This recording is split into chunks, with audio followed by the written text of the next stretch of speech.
Movers and shakers. Congress party ने अपनी election campaigning के लिए एक वीडियो फिल्म बनाई है जिसमें उन्होंने कांग्रेस हिस्ट्री के सारे हीरोज को दिखाया एक्सेप्ट अपने मशहूर ट्रेजेडी किंग नरसिम्हा राव जी को छोड़कर। इस बारे में नरसिम्हा राव जी का कहना है, मुझे फिल्म में मेजर रोल दिया जा रहा था पर मैंने खुद नहीं किया क्योंकि मुझे इस फिल्म के कैमरामैन, असिस्टेंट डायरेक्टर और स्पॉट बॉयज पसंद नहीं आए। ऐसा ही कुछ बेचारे मनमोहन सिंह जी के साथ भी हुआ है। सुना है वो बस एक जगह सोनिया जी का भाषण सुनते हुए नजर आए। इस बारे में उनका कहना है, ओ जी मैंने जब ये फिल्म साइन की थी तब मैं ही हीरो था पर अब मुझे अपने आप को जूनियर आर्टिस्ट कहते हुए भी शर्म आ रही है। पर जितना भी रोल है मैंने बहुत अच्छा किया है। भाषण सुनते वक्त मेरे इमोशंस और एक्सप्रेशंस देखने लायक बनते हैं। कांग्रेस की इस फिल्म को इलेक्शन कमीशन का यू सर्टिफिकेट भी मिल गया। एमएस गिल साहब का कहना है, मैंने किसी का रोल नहीं काटा, फिल्म अच्छी बनी, बहुत अच्छी बनी है, किसी ने किसी को गाली गलौज नहीं की है, अच्छी हिंदी का प्रयोग किया गया है। मैं तो सोचता हूं इस साफ सुथरी और बोरिंग फिल्म को टैक्स फ्री कर देनी चाहिए। भाई बधाई हो कांग्रेसी भाइयों, बधाई हो, आपकी फिल्म टैक्स फ्री हो गई। अब मनाइए कि फिल्म बॉक्स ऑफिस पर भी हिट हो जाए। Our guest tonight are actor Ashutosh Rana and pop singer Abby. But before that, give a big round of applause to Cherokee and the Rubber Band. Thank you.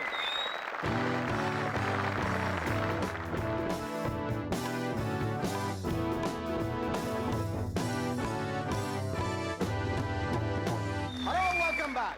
Bill Clinton के secretary ने कहा है कि Clinton साहब cigar पीते नहीं बल्कि उसे चबा चबा के खा जाते हैं। यह खबर सुनते ही लालू जी ने तुरंत हिलरी जी को फोन मिलाया।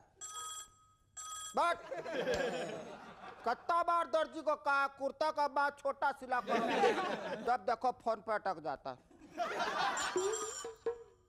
हाँ हिलरी भौजाई, ये हम कहा सुन रहा हूँ हिलरी भौजाई कि बिल्लू भैया को कोई बहुत भयानक बीमारी हो गई है, आजकल सिगार से दतमन कर रहा है।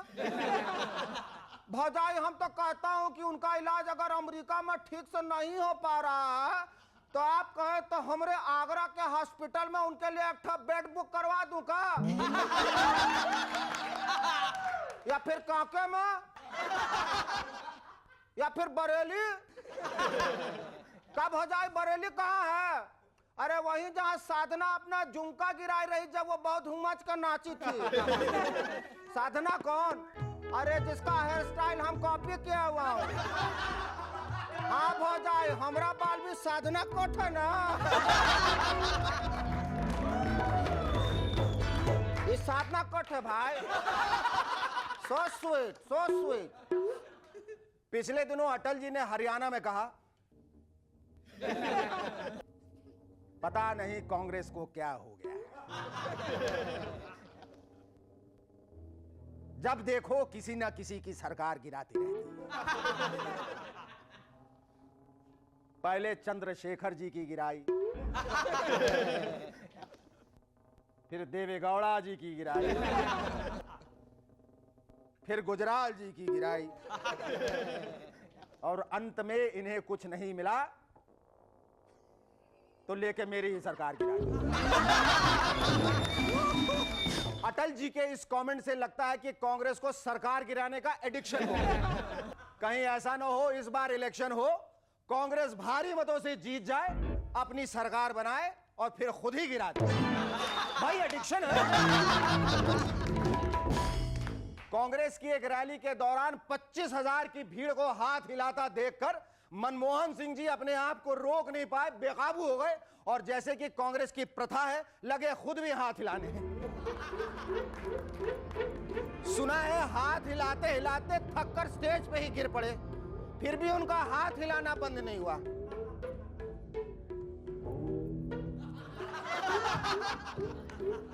थोड़ी देर बाद एक कांग्रेस वर्कर ने कहा, वाह सर क्या कमिटमेंट है, गिरकर भी आप 10 मिनट से हाथ हिलाए जा रहे हैं। इस पर मनमोहन जी ने कहा, ओए मैं हाथ नहीं हिला रहा हूं सिली बॉय, चोट लगी इसलिए एम्बुलेंस बुला रहा हूं।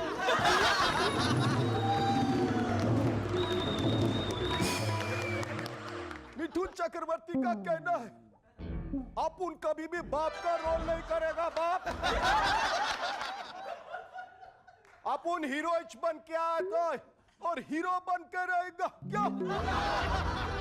अपुन को बाप नाम से नफरत है, कोई शक? अपुन का बेटा भी अपुन को बाप नहीं मिठुंदा बोलता है क्या? कोई शक? अरे मिठुंदा गलत सुना होगा आपने, वो आपको मिठुंदा नहीं बल्कि मिठुन दादा बोलता होगा, फादर नहीं ग्रैंडफादर। कांग्रेस के डॉक्टर मनमोहन सिंह जी का कहना है कि लोग अपनी इलेक्शन स्पीच में बहुत ही गलत शब्दों का इस्तेमाल करते हैं, इसलिए मैं किताब लिख रहा हूं, how to speak good language and influence the voters. हम जानते हैं कि मनमोहन सिंह जी आप किस लैंग्वेज की बात कर रहे हैं। अगर आपका दिल साफ है तो हिंदी विद पंजाबी एक्सेंट, और अगर दिल में कुछ काला है तो Hindi with an Italian accent. Bihar की चीफ मिनिस्टर राबड़ी जी को आजकल कोई बार बार फोन करके परेशान करता रहता है। इस पर उन्होंने लालू जी से कहा, देखिए ना आजकल कोई हमको बार बार फोन करके बहुत हल्कान करता है, बहुत अजीबोगरीब बात करता है भाई। इस पर लालू जी ने कहा, अजीबोगरीब बात करता है ये कैसे? हम तो तुमको इतना दिन से फॉल भी नहीं किया।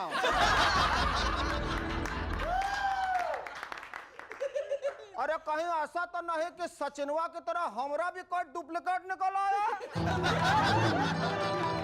कोई पता करो भाई, इंक्वायरी बैठाओ। टूरिज्म वालों ने इस साल को विजिट इंडिया ईयर घोषित किया है और वहीं इसे क्रिटिसाइज करने वालों का कहना है कि पहले इंफ्रास्ट्रक्चर तो सुधार लेते, लेकिन हमारा तो मानना है कि इंडिया आने वाले विदेशियों को ऐसा कलरफुल और यूनिक डेस्टिनेशन भला और कहां मिलेगा। यहां के आम रास्तों में हम प्रोवाइड करते हैं अफ्रीकन सफारी का मजा, जहां फ्री वॉक करती गाय भैंसों के अलावा हाथी और ऊंट तक देखे जा सकते हैं। होटलों में बिजली गायब रहने से रात घू घू करती मच्छरों की म्यूजिकल नाइट, और कमरों में छिपकली खटमल चूहों के साथ हम एक्सपीरियंस कराते हैं harmony with nature.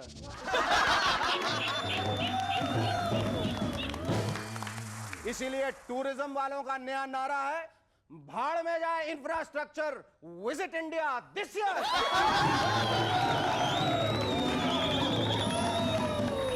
Our first guest on Movers and Shakers tonight is an actor who sincerely believes negative is positive. After a knockout performance in the award-winning film Dushman, he is currently winning accolades for his new film Sangharsh. Ladies and gentlemen, please welcome one of my dearest friends, Ashutosh Rana.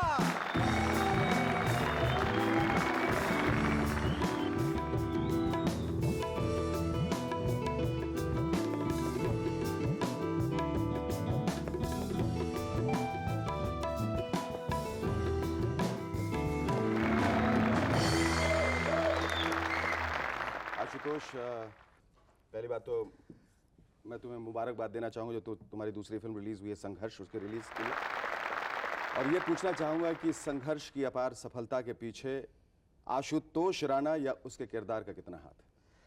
मुझे लगता है कि इसके पीछे, अगर मैं इसको ऐसे कहूँ कि किसी भी पापी को महेश ही पैदा करता है और उस पापी का अंत भी महेश ही करता है, तो ज़्यादा बेहतर होगा। महेश मतलब महेश भट्ट।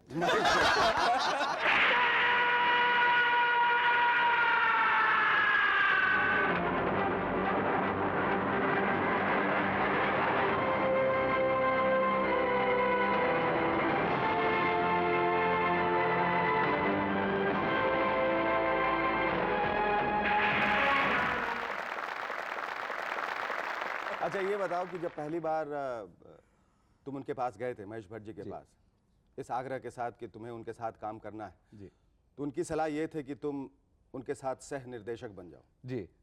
अब उनके लिए तुम्हारी क्या सलाह है? वो बस वो मेरे अलावा किसी और के बारे में ना सोचें और ऐसे ही पापियों को पैदा करते रहें और पापियों का अंत करते रहें और वो पापी ना हो। तुम्हें क्या लगता है संघर्ष फिल्म से, उसकी रिलीज के बाद तुम्हारा संघर्ष खत्म होने पे आया है, संघर्ष शुरू हुआ है, या अब भी तुम संघर्षरत हो? मैं अभी भी संघर्षरत ही हूं और मुझे लगता है कि हर एक्टर यहाँ पे संघर्षरत है। अगर आप इसको अगर मैं सफलता मान लेता हूं तो ये मेरी बेवकूफ़ी होगी और मेरी दृष्टि में सफलता ये नहीं है और शायद मुझे लगता है मैं ये नहीं चाहता जो मेरे पास है। सफलता भी मुझे दिखनी चालू हुई है और जो चीज़ दिख रही है मैं उसको एक्सप्रेस कर सकता हूँ। चूँकि एक्सप्रेस कर सकता हूँ इसलिए लोग समझते हैं कि वो मेरे पास है, जबकि वो मेरे पास है नहीं। उसे मैंने देखना चालू किया है और अगर मुझे उसे पाना है तो लगातार मुझे संघर्ष करना पड़ेगा। आशुतोष, ये बताइए कि अपनी पहली फिल्म से आपने हिंदुस्तान का जो डाक विभाग है वो बंद करवा दिया और अपनी दूसरी फिल्म से हिंदुस्तान के तमाम बच्चों को बीमार कर दिया। एक और चीज से तुम लोगों को डराते हो, अब वो है तुम्हारी हिंदी। ऐसा लोग मान सकते हैं कि मैं उनको आतंकित करता हूं, लेकिन मेरा अपना मानना यह है कि मेरा पेशा है या मेरी ज़रूरत है अपने आप को आपके सामने बहुत अच्छे से प्रस्तुत करना। बिल्कुल। और मैं प्रस्तुत तभी कर पाऊंगा जब मैं बहुत सहज हूँगा और सहज आप हमेशा होते हैं भाषा से। तो जिस भाषा में आप सहज हैं उस भाषा में आप अपने सामने लोगों को लेके आइए, आप देखेंगे कि लोग आपको समझ गए। अब ये लोग मानते रहें इस चीज़ को कि ये आतंक है या ये ऐसी चीज़ है, और मेरा अपना सोच है कि भाई जिसको जिसकी ज़रूरत है, अंग्रेजी है धन की भाषा, धनार्जन की भाषा, हिंदी या संस्कृत है ज्ञान की भाषा, ज्ञानार्जन की भाषा। तो आपको धन की ज़रूरत है, आप धन का पालन करें, उसका अनुसरण करें। मुझे ज्ञान की ज़रूरत है, मुझे उसका पालन करने दें। बिल्कुल तो बहुत ये सही। इसमें ऐसी कोई आतंकित या भयभीत मेरे होने की ख्याल बात में नहीं। बिल्कुल नहीं हो। मेरे ख्याल से जो किरदार तुम निभा रहे हो फिल्मों में, उसे तो बिल्कुल हथियार की जरूरत नहीं है। आशुतोष राणा वो कलाकार है जो सिर्फ अपनी हिंदी से दुश्मनों को मार सकता है। आशुतोष, हम एक छोटा सा ब्रेक लेंगे जिसके बाद हम ये जानना चाहेंगे कि क्या वजह है कि फिल्मों में अपार सफलता के बावजूद जब बहुत सारे लोगों का सर अहंकार और घमंड से घूम जाता है और वो टेलीविजन में काम करना तुच्छ समझते हैं, तुमने अब भी टेलीविजन का दामन नहीं छोड़ा है, तुम अब भी इस माध्यम में सक्रिय हो। Stay with us, we'll be back in a moment to chat some more with Ashutosh Rana. नैना सोनिया, नैना सोनिया, नैना सोनिया, नैना।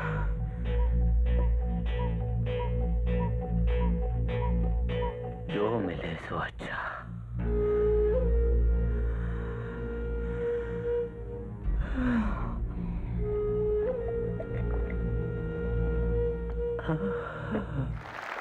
तो ये बताओ आशुतोष की फिल्मों में अपार सफलता के बावजूद तुम टीवी कैसे कर रहे हो? ये जो सामंजस्य है, जो तालमेल है, ये तुमने कैसे बिठाया? मैं जब मुझे फिल्मों के ऑफर मिलने लगे तो एक मिनट के लिए मेरा दिमाग भी भ्रमित हुआ था कि मुझे इस चीज़ को करना चाहिए या नहीं करना चाहिए।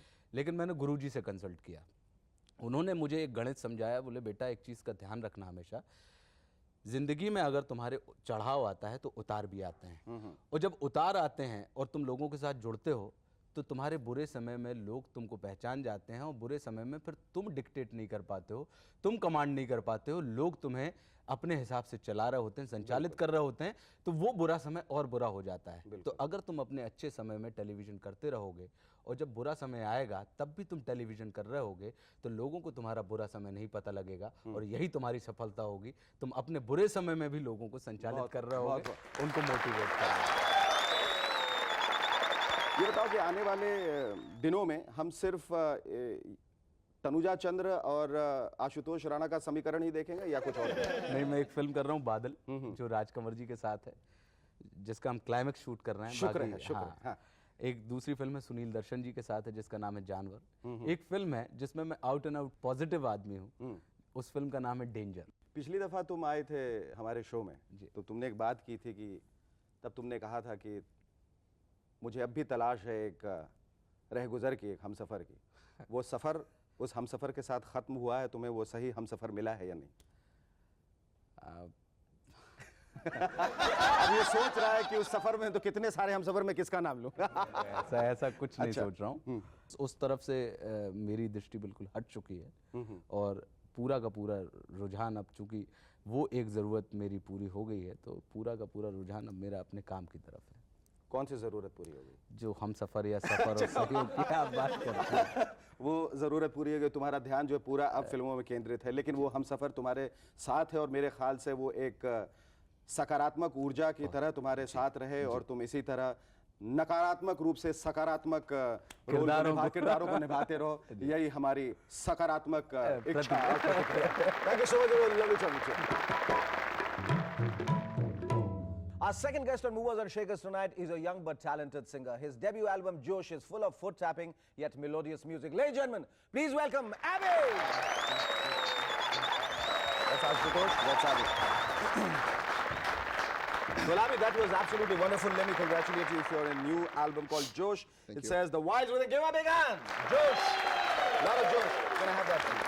Thank you so much. You know, your new album is called Josh, and you represented Bombay University with a band called The Steam. You seem to have a lot of heat in your body, Abhi. What's the matter? I mean, why are you choosing the words Josh and Steam? What is the intention behind it? Josh shows all the essence of the album because it's very foot tapping and a lot of dancey thing happening in the album. So it's like full of Josh. Full of Josh. Yeah. Abhi, तुम अभी आए हो pop scene में? या पहले से हो? I believe you used to sing in pubs and hotels, and right? Right, Now, how do you find yourself in the typical stereotyped indie pop scenario? I've always been involved with the industry. Oh, you have been. I have been. Yeah. I've been doing playback. I mean playback as in jingles and and a lot of corporate films. I've been singing for them. And then I've done a little bit role in your movie too, Sangharsh. Yes? Yeah, a little. You never met? You never met? No. Never met Ashutosh? Actually. You're meeting But- now? I mean, that's Yeah, ironical. I mean, it was just a band scene, I mean, it takes some Those movers and days. shakers to reunite co-stars. पर अभी तुम्हें ऐसा लगता है कि हर बार जब एक pop star उभरता है तो एक म्यूजिक कंपनी का भट्टा बैठ जाता है?